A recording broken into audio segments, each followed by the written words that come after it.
The young psychotherapist's abilities are much like those of Cauldrons of Plenty in Celtic mythology.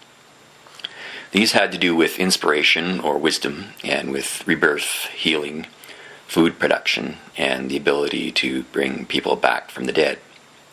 The vampire has never fed on a living or non-suicidal person before.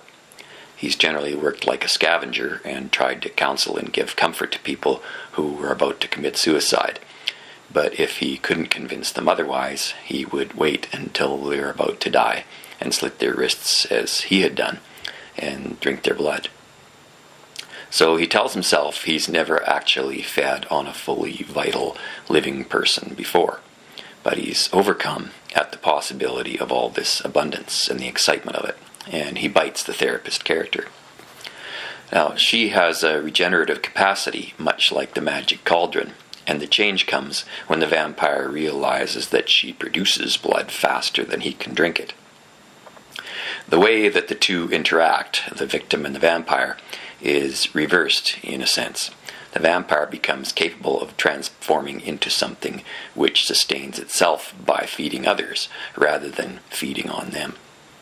The vampire afterwards describes the therapist character as the Holy Blood and the Holy Grail, the title of a book which was the predecessor of the Da Vinci Code, although that book was not written for the purposes of conveying healing or the capacity to bring back the dead. It was written about a fictional bloodline that would link Jesus with people still living today. It was a way of making a claim for political power by saying, we have people who are the direct bloodline descendants of Jesus Christ and therefore have the right to power in France. This is much like some versions of the Grail story, in which people must resist the impulse toward sex and toward killing their fellow knights. But in a Galahad version of the Grail story, Galahad does all the right things, much like a political candidate for office would do today, avoiding sexual indiscretions or crimes that could be directly, personally attributed to him, including murder. But when Galahad completes his quest, he's made a king, something he wasn't really looking for in the beginning.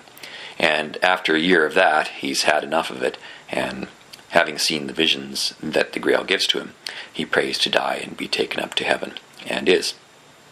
In some respects, then, the Grail story provides a bit of a golden fleece ending. The character ends up getting political power, religious power, even after having not asked for it, and finds it, as I would interpret it at least, a bit of an empty reward.